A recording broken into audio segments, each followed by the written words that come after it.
राधे राधे। जय श्री कृष्णा। रेणु पाठक चैनल में आपका स्वागत है। कथा श्रृंखला में आपका स्वागत है। आज की प्रातःकालीन बेला अत्यंत शुभ है, मंगलमयी है और कल्याणकारी है। और ऐसे ही शुभ समय के अंदर हम सुन रहे हैं चैत्र मास की सुंदर कथा श्रृंखला को।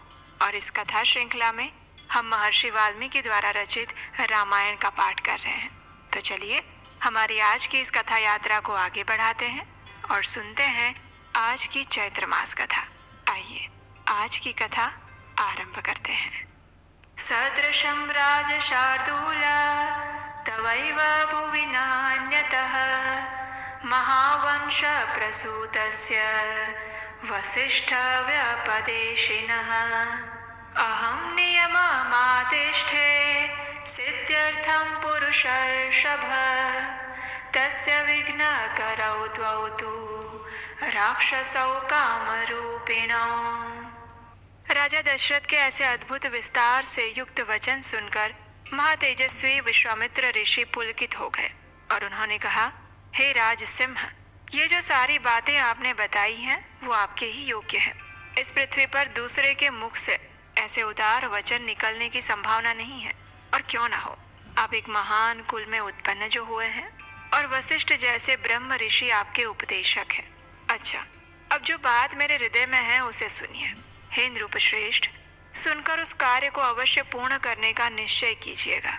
आपने मेरा कार्य सिद्ध करने की प्रतिज्ञा ली है, उस प्रतिज्ञा को सत्य कर दिखाइएगा। हे पुरुष प्रवर, मैं सिद्धि के लिए एक नियम का अनुष्ठान कर रहा हूँ। उसमें इच्छा अनुसार रूप धारण करने वाले 2 राक्षस विघ्न डाल रहे हैं। मेरे इस नियम का अधिकांश कार्य पूर्ण हो चुका है। अब उसकी समाप्ति के समय वे दोनों राक्षस आ चुके हैं और उनके नाम है मारीच और सुबाहु। वे दोनों बलवान और सुशिक्षित हैं। उन्होंने मेरे यज्ञ वेदी पर रक्त और मांस की वर्षा कर दी है। इस प्रकार उस समाप्त प्राय नियम में विघ्न पड़ जाने के कारण मेरा सारा परिश्रम व्यर्थ हो गया है और मैं उत्साहहीन होकर उस स्थान से चला आया। हे पृथ्वीनाथ, उनके ऊपर अपने क्रोध का प्रयोग करूं, उन्हें श्राप दे दूं, ऐसा विचार मेरे मन में नहीं आता है, क्योंकि वो नियम ही ऐसा है जिसको आरंभ कर देने पर किसी को श्राप नहीं दिया जा सकता। इसलिए हे राजन, आप अपने काकपक्षधारी सत्य पराक्रमी शूरवीर ज्येष्ठ पुत्र श्री राम को मुझे दे दीजिए। ये मुझसे सुरक्षित रहकर अपने दिव्य तेज से उन विघ्नकारी राक्षसों का नाश करने में समर्थ हैं। मैं इन्हें अनेक प्रकार का श्रेय प्रदान करूंगा और उसमें कोई संशय नहीं। उस श्रेय को पाकर ये तीनों लोकों में विख्यात होंगे। श्री राम के सामने आकर वे दोनों राक्षस किसी तरह ठहर नहीं सकते। इन रघुनंदन के सिवा दूसरा कोई पुरुष उन राक्षसों का मारने का साहस नहीं कर सकता। हे नृपश्रेष्ठ, अपने बल का घमंड रखने वाले वे दोनों पापी निशाचर काल पाश के अधीन हो गए हैं।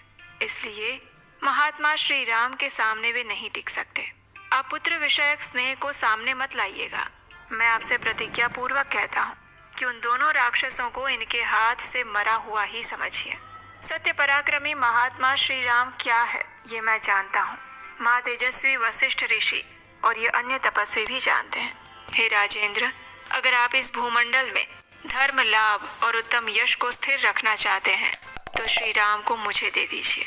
हे ककुत्स्थ नंदन, यदि वशिष्ठ आदि आपके सभी मंत्री आपको अनुमति दें तो आप श्री राम को मेरे साथ विदा कर दीजिए। मुझे राम को ले जाना अभिष्ट है। ये भी बड़े होने के कारण अब आसक्ति रहित हो गए हैं। इसलिए आप यज्ञ के अवशिष्ट 10 दिनों के लिए अपने पुत्र कमल नयन श्री राम को मुझे दे दीजिए।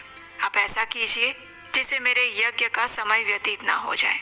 आपका कल्याण हो। आप अपने मन को शोक और चिंता में मत डालिए।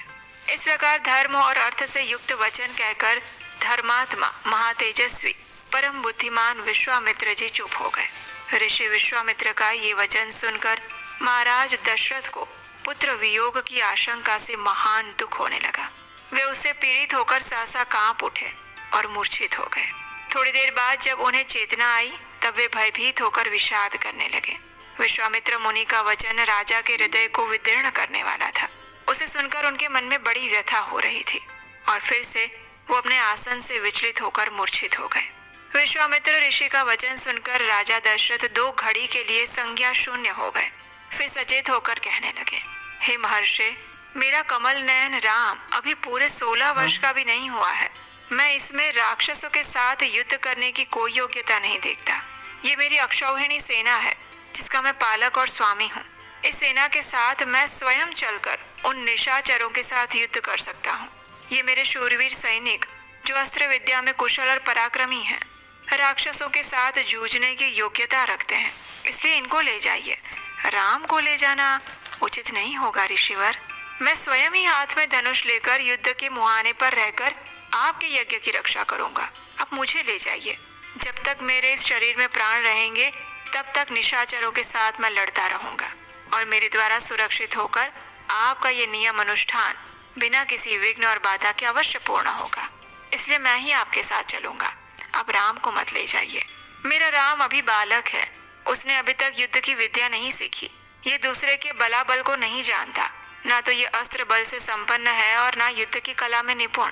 अतः यह राक्षसों से युद्ध करने के लिए योग्य नहीं है, क्योंकि राक्षस तो माया से, छल कपट से युद्ध करते हैं। इसके सिवा राम से वियोग हो जाने पर मैं खुद 2 घड़ी भी नहीं रह सकता। इसलिए हे मुनि श्रेष्ठ, न रामम नेतुर्म अर्हसि, मेरे राम को मत ले जाइए। हे ब्रह्मन, यदि आपकी इच्छा राम को ही ले जाने की हो तो चतुरंगिणी सेना के साथ मैं भी चलता हूँ। मेरे साथ इसे ले चलिए। हे कुशिक नंदन, मेरी अवस्था 60,000 वर्ष की हो चुकी है। इस बुढ़ापे में बड़ी कठिनाई से मुझे पुत्र की प्राप्ति हुई है। इसलिए न रामम नेतुम अर्हसि, आप मेरे राम को न ले जाइए। धर्म प्रधान राम मेरे 4 पुत्रों में ज्येष्ठ हैं, इसलिए उस पर मेरा प्रेम सबसे अधिक है। इसलिए आप राम को ना ले जाइए। वे राक्षस कैसे पराक्रमी हैं, किसके पुत्र हैं और कौन हैं, उनका डिलडोल कैसा है, मुनीश्वर उनकी रक्षा कौन करते हैं, राम उन राक्षसों का सामना कैसे कर सकता है, मेरे सैनिकों को या स्वयं मुझे ही उन माया योधी राक्षसों का प्रतिकार कैसे करना चाहिए। हे भगवान, ये सारी बातें आप मुझे बताइए। उन दुष्टों के साथ युद्ध में मुझे कैसे खड़ा होना चाहिए, क्योंकि राक्षस बड़े बलाभिमानी होते हैं। अब राजा दशरथ की इस प्रकार की वेदनापूर्ण बातों को सुनकर ऋषि विश्वामित्र ने कहा, महाराज, रावण नाम से प्रसिद्ध एक राक्षस है जो महर्षि पुलस्त्य के कुल में उत्पन्न हुआ है। उसे ब्रह्मा जी से मुंह मांगा वरदान मिला है और उससे महान बलशाली और महापराक्रमी होकर बहुसंख्यक राक्षसों से घिरा हुआ वो निशाचर तीनों लोकों के निवासियों को कष्ट पहुंचा रहा है। सुना जाता है कि राक्षस राज रावण विश्रवा मुनि का औरस पुत्र और साक्षात कुबेर का भाई है। वो निशाचर इच्छा रहते हुए भी स्वयं आकर यज्ञ में विघ्न नहीं डालता, क्योंकि वो उसे अपने लिए तुच्छ कार्य समझता है। इसलिए उसी की प्रेरणा से 2 महान बलवान राक्षस मारीच और सुबाहु यज्ञों में विघ्न डाला करते हैं। विश्वामित्र मुनि के ऐसा कहने पर राजा दशरथ ने उनसे कहा, हे मुनिवर, मैं उस दुरात्मा रावण के सामने युद्ध में नहीं ठहर सकता। आप मेरे पुत्र पर और मुझ मंद भागी दशरथ पर कृपा कीजिए, क्योंकि आप मेरे देवता और गुरु हैं। युद्ध में रावण का वेग तो देवता, दानव, गंधर्व, यक्ष, गरुड़ और नाग भी नहीं कर सकते, फिर मनुष्यों की तो बात ही क्या। हे मुनि श्रेष्ठ, रावण सम्रांगण में बलवानों के बल का अपहरण कर लेता है। इसलिए मैं अपनी सेना और पुत्रों के साथ रहकर भी उससे और उसके सैनिकों से युद्ध करने में असमर्थ हूँ। हे ब्राह्मण, ये मेरा देव उपम पुत्र युद्ध की कला से सर्वथा अनभिज्ञ है। इसकी अवस्था भी अभी बहुत थोड़ी है, इसलिए मैं इसे किसी तरह नहीं दे सकता। मारीच और सुबाहु प्रसिद्ध दैत्य सुंद और उपसुंद के पुत्र हैं। वे दोनों युद्ध में यमराज के समान हैं। अगर वे ही आपके यज्ञ में विघ्न डालने वाले हैं तो मैं उनका सामना करने के लिए अपने पुत्र को नहीं दूंगा, क्योंकि वे दोनों प्रबल पराक्रमी और युद्ध विषयक उत्तम शिक्षा से संपन्न हैं। मैं उन दोनों में से किसी एक के साथ युद्ध करने के लिए अपने सूर्यदेव के साथ चलूंगा। अन्यथा यदि आप मुझे ना ले जाना चाहें तो मैं भाई बंधुओं सहित आपसे अनुनय विनय करूंगा कि आप कृपया राम को छोड़ दीजिए। राजा दशरथ के ऐसे वचन सुनकर विप्रवर कुशिक नंदन विश्वामित्र के मन में महान क्रोध उत्पन्न हो गया।